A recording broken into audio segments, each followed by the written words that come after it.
Hi everyone, tonight I had the amazing opportunity to go to the movie theater and see one of my favorite classic films from the 1950s. The film is over 60 years old now, and I want to share some of my thoughts and feelings about the film Roman Holiday. This is a film that I saw, 6 or 7 years ago for the first time, thanks to Netflix when they would bring or mail the DVDs to your house. I was kind of on this kick of trying to see a lot of classic movies at the time, which now after watching it again, I want to inspire myself, hopefully, to go watch more classic films, especially from the 40s and the 30s, some films that I've never seen. But I love Roman Holiday. It is one of my favorite movies of all time. I love Audrey Hepburn, and I've only seen a handful of her movies, but there was no actress out there in the world that I felt had the class and the presence that Audrey Hepburn had on screen. Again, there are countless amounts of movies that I've yet to see from her, but the ones that I have seen are some of my fondest memories watching movies. Gregory Peck is one of our finest actors as well. Of course, is in one of my favorite movies that I saw a year ago. I've seen multiple times. I own it on the soundtrack. I own it on DVD, someday the Blu-ray. To Kill a Mockingbird, he won an Oscar for that film. I love the chemistry that these two wonderful actors have with each other.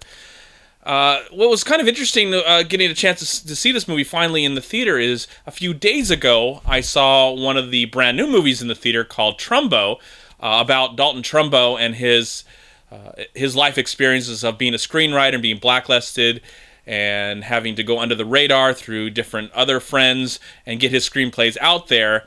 And I didn't really know much about Trumbo, but while watching Trumbo, I found out that he wrote Roman Holiday and won an Oscar for Roman Holiday, but he wasn't recognized for that until many years later. It was nice to see this movie on the big screen, and it looks like the credits have finally been changed around, probably within the last 30 years of cinema, to his actual name. He actually gets credit for the story and the screenplay. I think he actually really is the only one that wrote this story, but he shares it with his friends because they helped him get the story out there when he was getting blacklisted in Hollywood.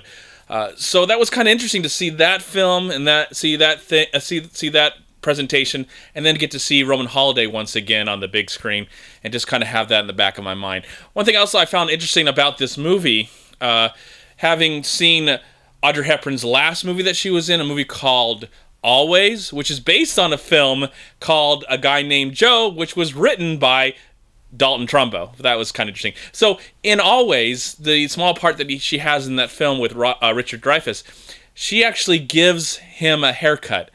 And I guess that scene happened because in her first real film that she won an Oscar for, that she was introduced to the world, Roman Holiday, in Roman Holiday, she gets a haircut.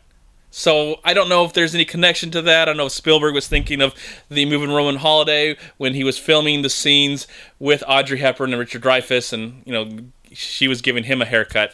So I like to believe that there's something connected there with those two films, other than the fact that they both have Audrey Hepburn in it.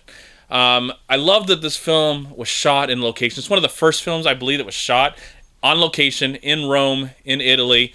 And you see everything when they're riding on the scooter. There's no fake background. It's actually the real background, real locations.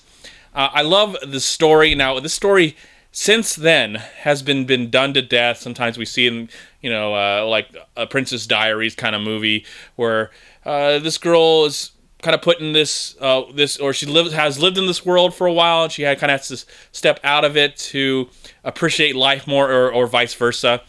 Of course, in this case, Audrey Hepburn is this princess. She's, she's loved by the world, and she's kind of tired of being in this prison.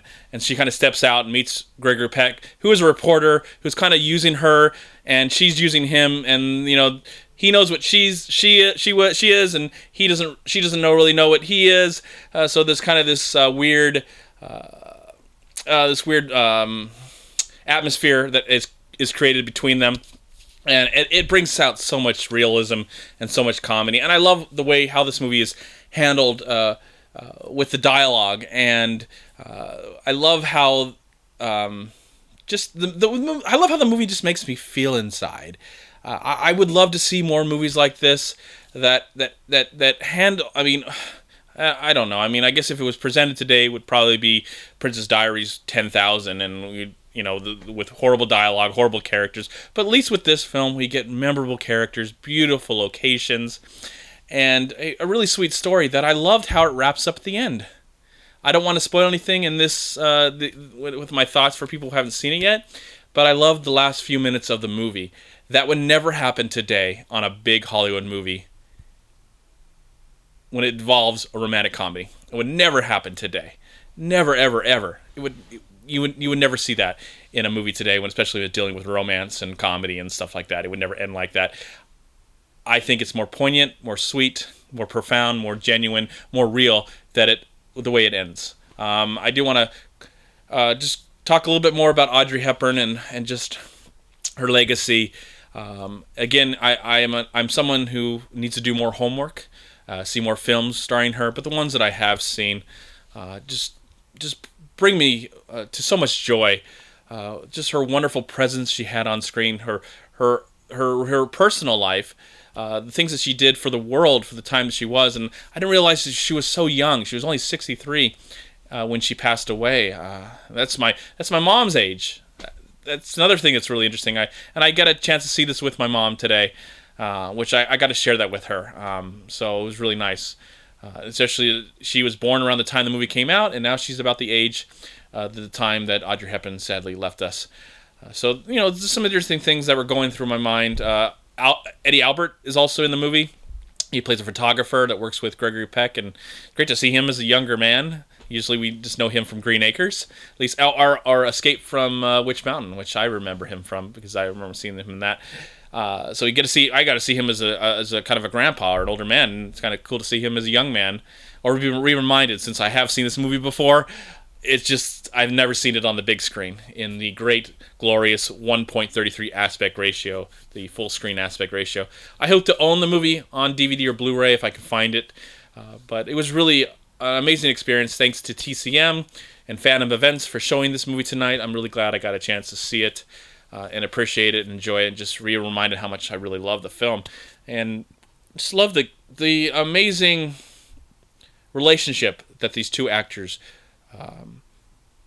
bring to the screen.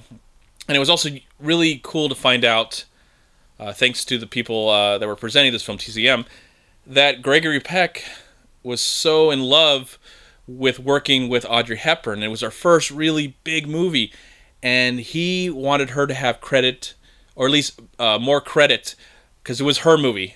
Not his movie, it was her movie. So it's very interesting to see the movie say Gregory Peck, and then it says, right after that, introducing Audrey Hepburn, and then the movie says Roman Holiday. So they both got top billing, and I don't know if that would ever be done today, especially for actresses that are working today. I don't know if they would get that kind of respect, especially from someone who was famous at the time. It would be nice to see stuff like that. I'm not going to go and say any names about the actresses that I feel have such grace and respect and presence that Audrey Hepburn has, but there are a few actors, probably like a handful of actresses that are working today that not remind me of Audrey Hepburn, but just have I have the same love that I have for them that I have for Audrey Hepburn as a film fan. Anyways, I'm going to stop talking right now and say, have you seen Roman Holiday? What did you think about the movie? Is it one of your favorite films? What is some of your favorite scenes in the film? I love the dance sequence when there's this whole chaotic fight, this weird fight that happens. They got to get out of that. I love that scene, and the scene where they have to stick their hand into this big face, and Gregory Peck's character explains that, if you got, I think if you're lying or something, stick your hand in, you're going to lose your hand. And it's just, that's the first scene, honestly, that I ever saw before I ever saw this film. So that's something that's going to stick with me for a very long time. All right, everyone. Talk to you later. Bye. Peace be with you. Thank you so much for watching. Please like, comment, and share this video. And also, please check out these amazing movie websites. And if you enjoyed this review, please click here to subscribe to my channel, and also please check out all my recent reviews right here on YouTube. Have a great day, live film, find peace, happiness, and harmony in anything and everything you do, and I'll talk to you at my next movie review.